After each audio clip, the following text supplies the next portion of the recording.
Hello,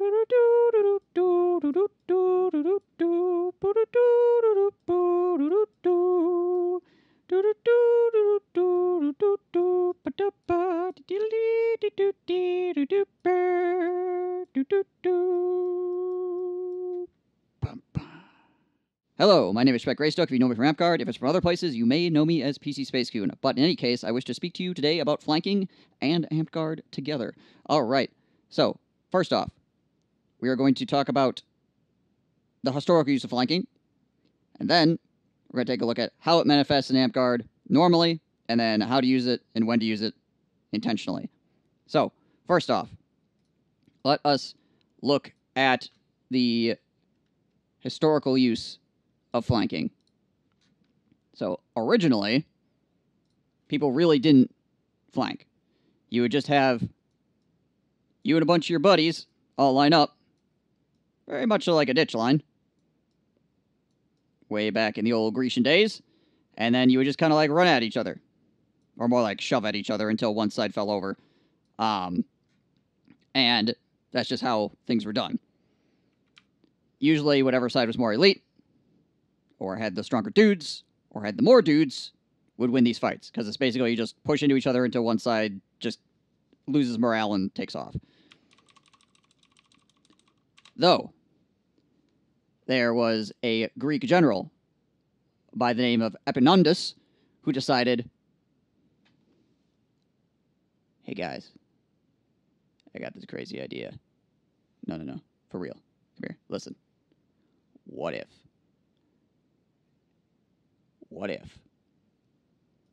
we took all our most yoked melee beaters and we put them onto one flank? And we'll take our weaker guys and line them up as per normal, right? And our opponent will go, okay, here comes a battle. We all know how we do warfare. Everybody's agreed this is how warfare works. We all just get in lines, and we shove at each other for a while, everybody gets sweaty, and then it's all over. So they're going to come at us. We're going to go with them. But these guys on the weak flank will just kind of start to pull back a little bit. They'll give ground. Instead of pushing back heartily and dying, they'll just kind of cede some ground, right? Meanwhile, our most elite dudes will push the ever-loving crap out of the opposing side and roll them into next week. Because suddenly, there's a whole bunch of dudes over here that are really good, all concentrated in one area, and just poof, done. Revolutionary warfare right there. It seems pretty obvious to us, right? We're looking at it like, wow, clearly, like, if you want to roll a flank, you want to put people over there that are good at fighting, right? So that they can beat the other guys, and then you just roll down the line. But during the time, this is crazy. Also, you have to think that this is happening on a much larger scale. It's not just like onesie, twosie dudes, right? You got hundreds and hundreds of dudes on the battlefield, thousands. So this kind of coordination is much more difficult. You don't have radios or anything, so it's just people with flags and shouting. So any kind of execution besides just two lines run into each other gets difficult. We know in Amtgard, communication's already hard. So this sort of thing, revolutionary, right? And this strategy is used up to modern times. Like, this is not just like some ancient Greece thing. We use this in modern times as well. Not quite as compact, right? Not everybody like fighting shoulder to shoulder, but the idea is the same.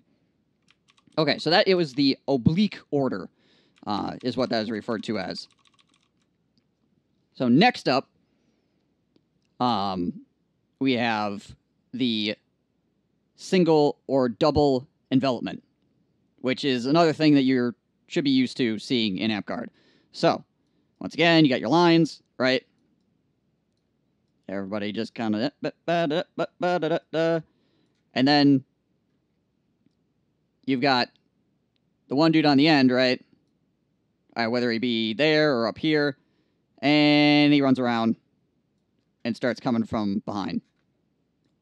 And with a double envelopment, you got people doing it on both sides. So they run out, come around behind, and start messing with the enemy lines. And then hopefully one of these sides will break, and then you just roll the whole thing, right?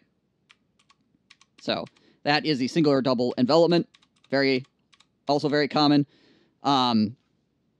This becomes more and more able to be done through the use of cav going forward, or lightly armored troops. People that are able to move quickly, right? Early days, horses were not really used for actual like combat. They were used just to transport people around, and a lot of that had to do with the horses not being like super like buffed as well.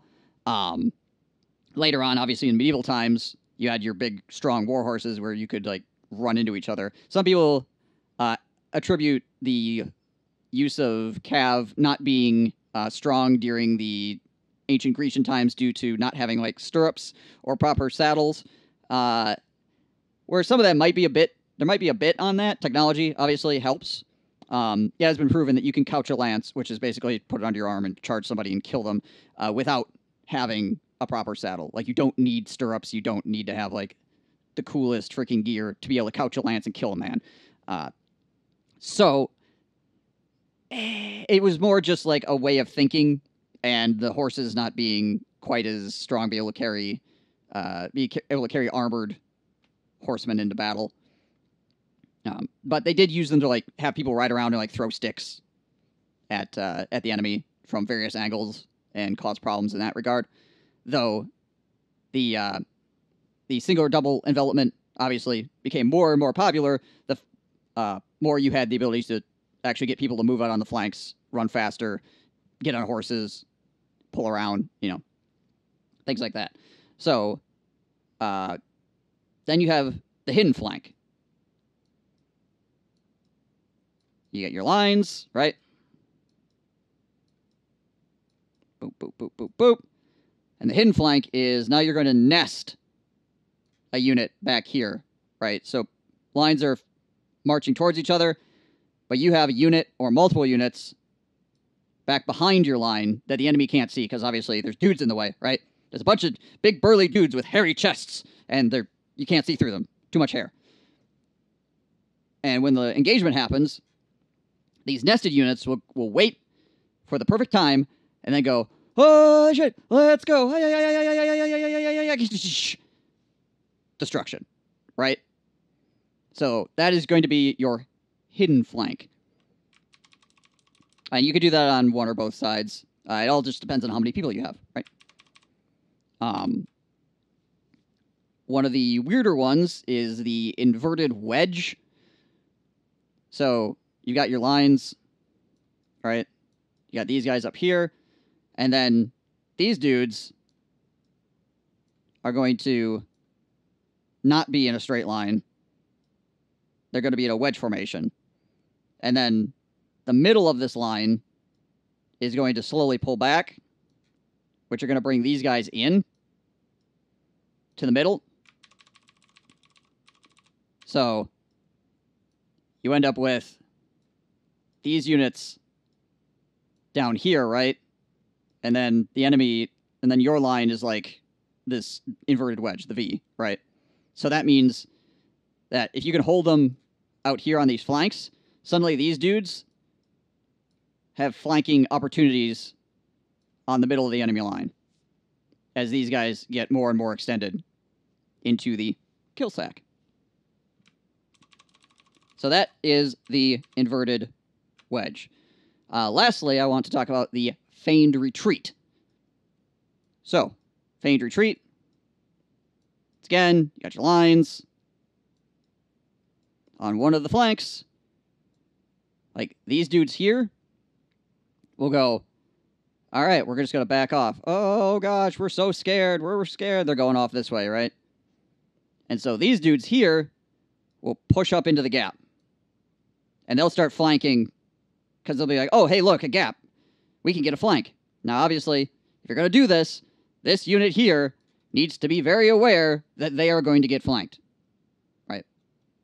Like, okay, we're ready for it because this is all planned. This is all intentional. So these dudes start to do their flank. They're like, yeah, we're flanking the shit out of these guys. But then the guys that retreated weren't actually a bunch of chicken dudes. Surprise, right? Everybody's shocked by this, considering considering what it's called. These dudes come running back in, and suddenly they have a flank on the flankers, right? So these dudes that thought that they had an advantage suddenly have a bunch of guys run up their butt and murdering them. And then that gives an advantage on this flank for the whole thing to just kind of fall apart, right? Now you have more guys on this side, just shoop right down the line until the enemy is no more.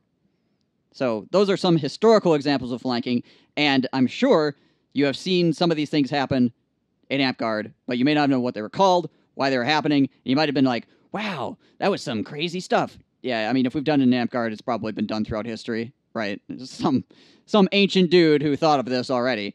The key here is, though, intentionality, right? You want to be doing this stuff on purpose. You don't want to just kind of be like, whoa, and flanking, yay, because then nobody's going to be able to take advantage of it properly, right? So let's talk about that.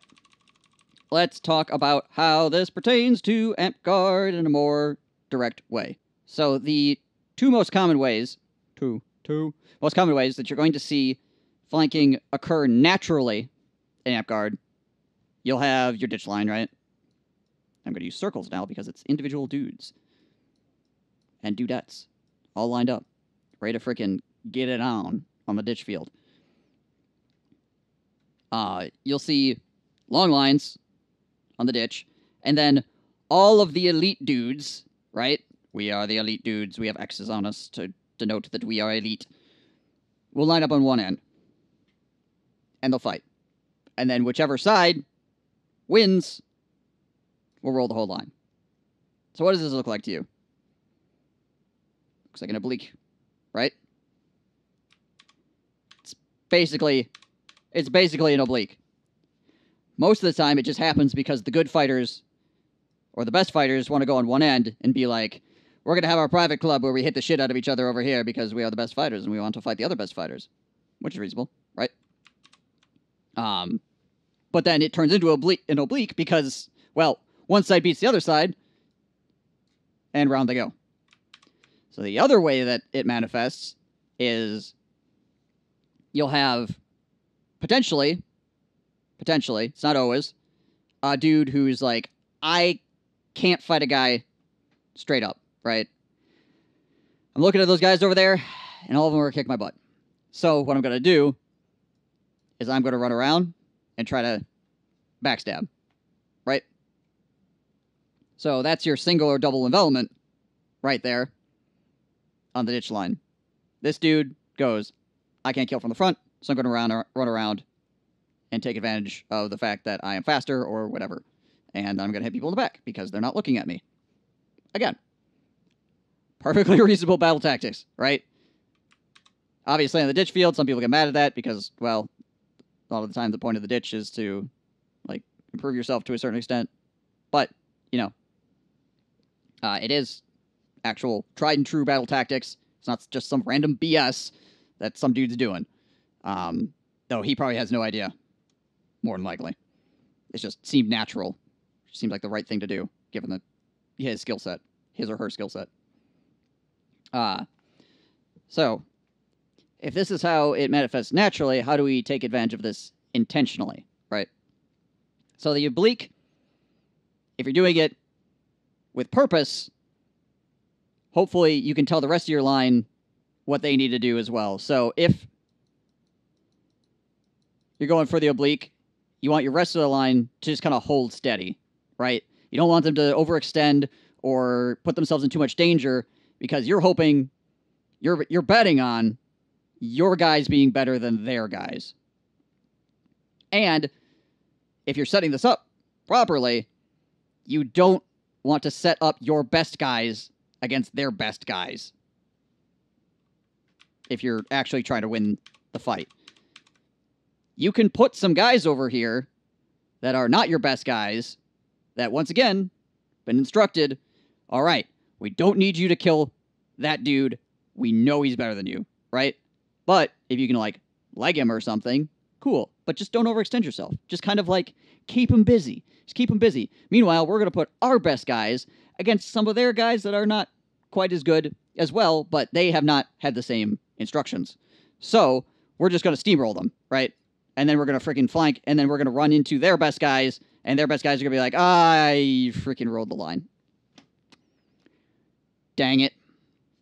Because now they got to deal with these dudes, and you roll in the line, and, you know, a lot of the times what this will turn into is, like, some guy will be like, oh, crap, and he'll, like, run off. And then it'll be, like, one dude against, like, 10 dudes, and the ditch takes forever. Obviously, this is not just for ditching, though. I'm using ditch lines as kind of an example. But if you're doing, like, bigger battle games and stuff like that as well, this kind of stuff is still incredibly useful. Now, when would you want to use this oblique? Usually in a situation where you're going to have, like, less room to maneuver in general. So, if you're in a smaller room, if you're in a tight forest, if you have any of these kind of limitations, then your oblique is going to be your better choice, because that way you're able to basically get the flank without having to make the flank, right? But the key here to making this function properly, unlike on the regular ditch line, is that everybody knows what's going on and what their role is in this fighting. So, another thing, you could do the single or double envelopment, which is also very easy. But, again, intentionality, right? You need to know what your role is in the fight. So you have your line, and these guys, once again, have all been instructed, okay, dudes, what I need you to do is probably just try to like as many people as possible.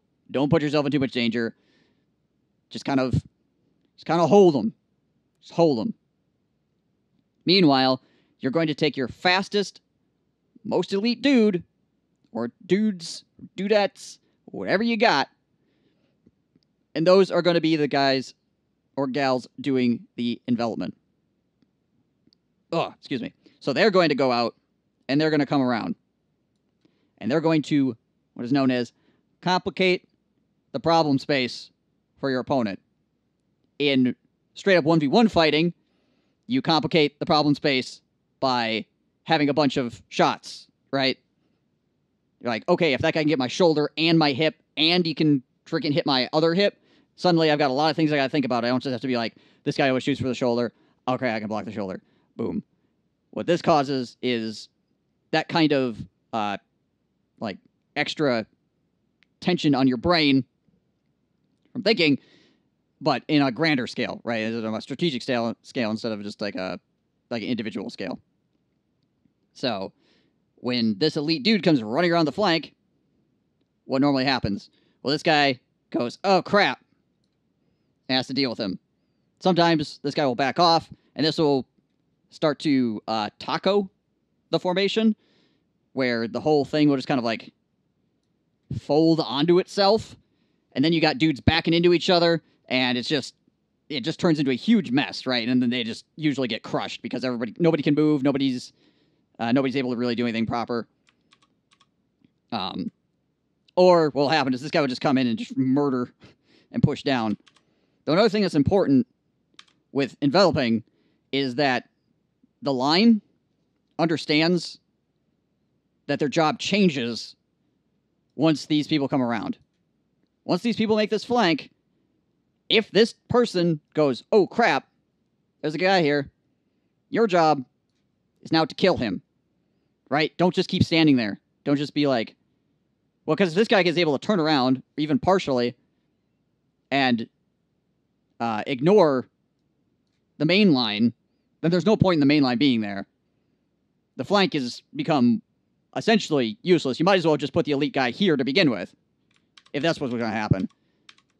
So this person needs to apply pressure while the flank is occurring, which is, again, why like pole arms and stuff are useful too, because you could put a pole like here, right? We got a pole, and this comes around, and then suddenly this pole is threatening this guy, while this guy is also being threatened from the other side.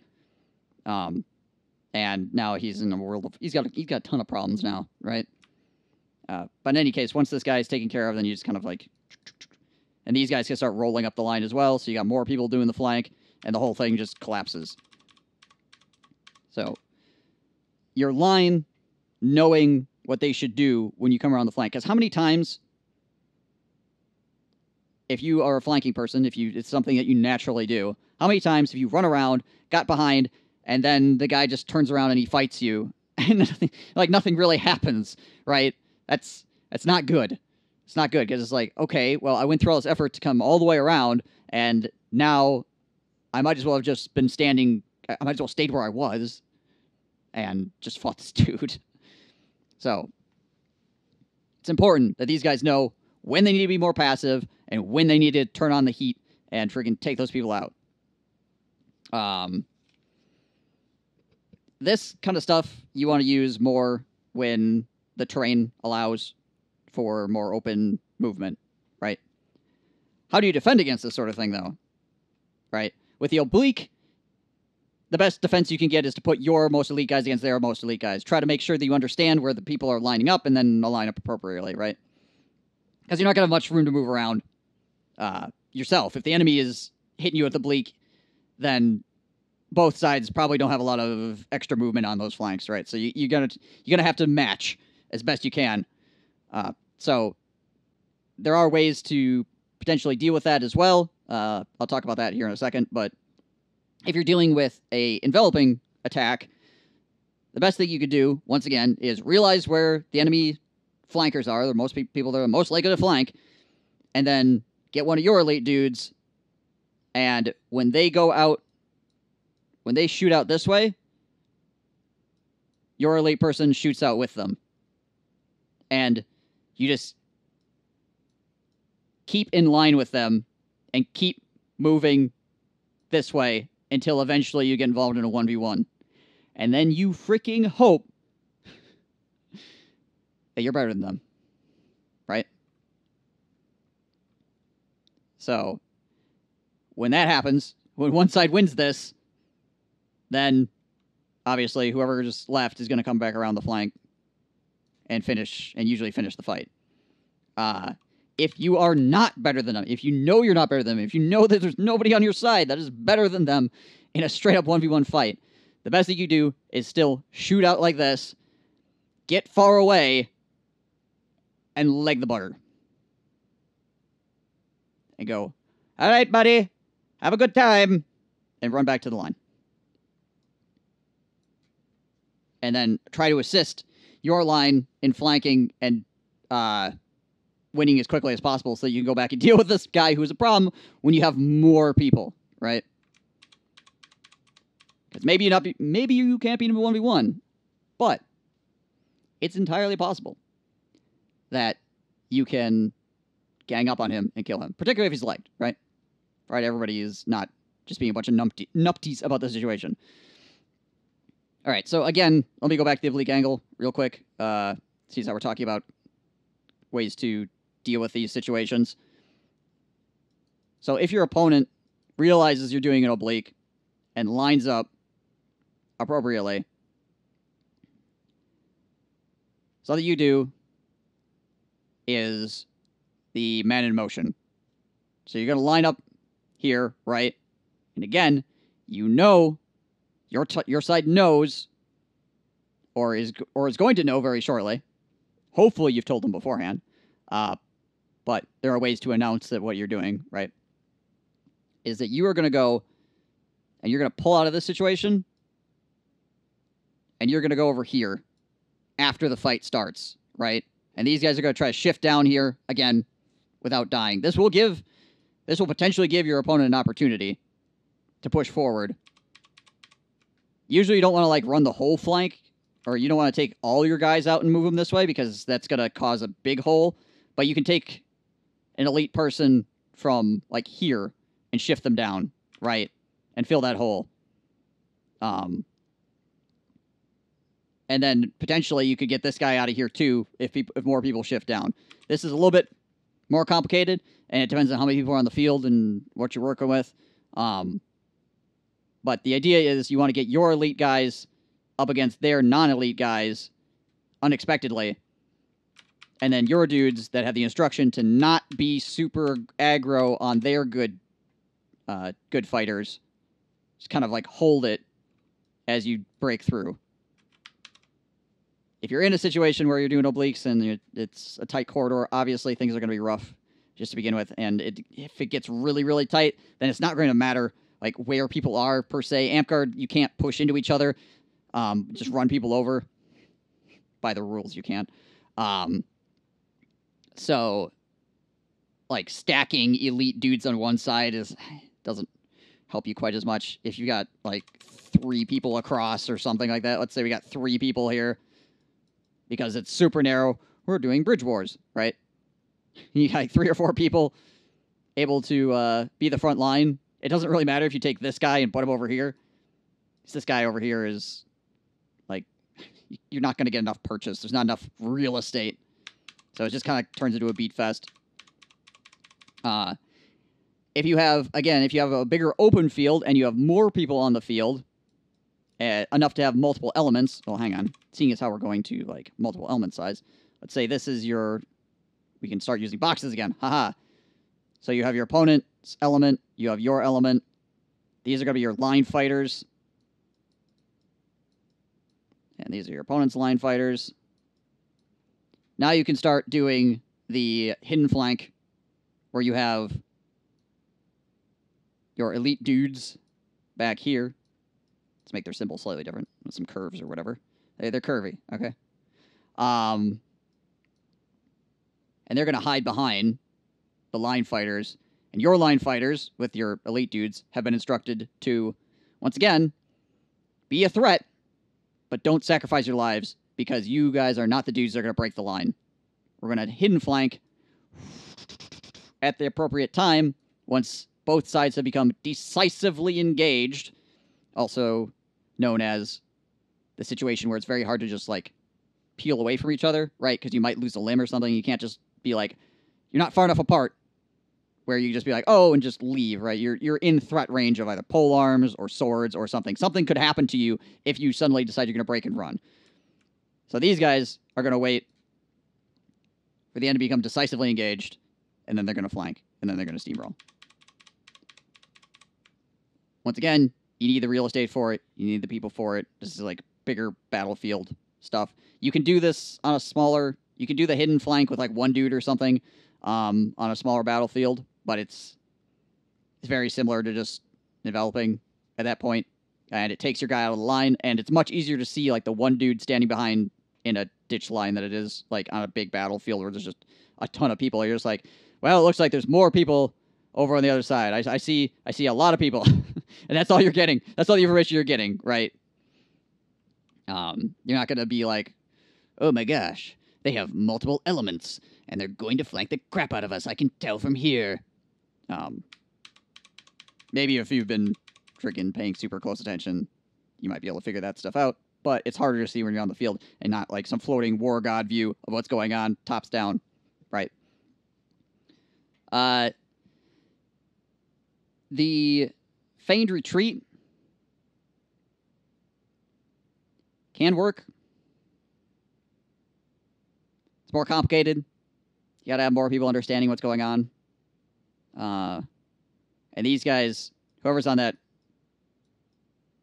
flank, that's gonna get rolled. Like this, it has to be done so fast. Because these guys peeling out and these guys coming around, like, these dudes are gonna be under a lot of pressure real quick. And you have to be able to capitalize. So, Feigned Retreat is a bit harder to pull off an Amtgard just because of troop sizes. You don't really have enough guys on the field most of the time to do something like that, but it could work. Might be worth a shot, right?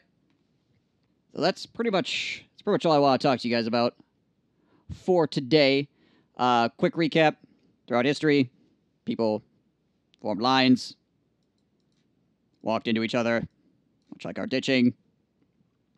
People got smart, stacked elite people on one side, crushed the enemy. Then this kind of evolved into people running around or getting tricky with, like, wedge formations and suckering the enemy into the middle to get weird flanks on them as well. In Amtgard, we got less people on the field. Mostly what you're going to see is obliques and single or double envelopment. If your opponent is trying to envelop you, you need to match that person that is flanking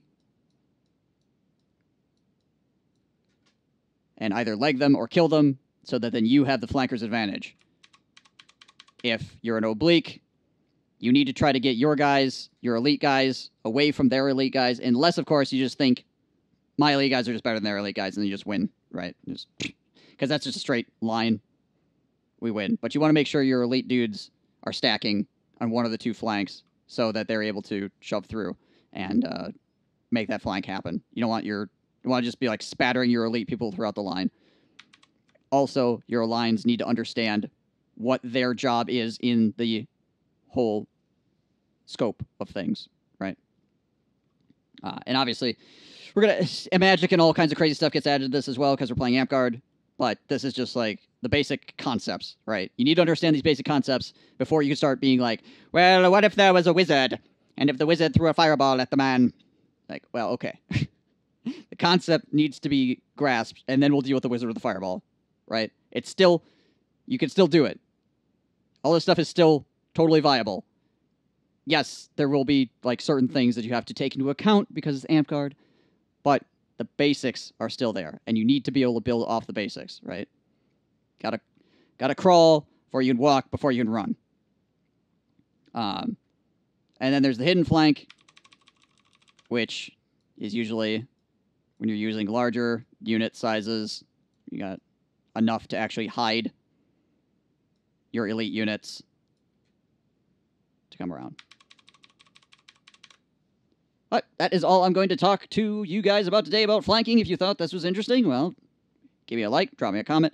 If you got anything that you want to add or ask, feel free to contact me as well, either through the comments or if you actually know who I am in Amtgard, then you can hit me up. You can talk to me in person. Hey, what do you know? But, all right, guys. Hope you guys have a great morning, afternoon, or night, whatever it is currently where you're at. And until next time, I hope you guys stay safe, stay healthy, and I'll catch you then. I'm out of here. Peace!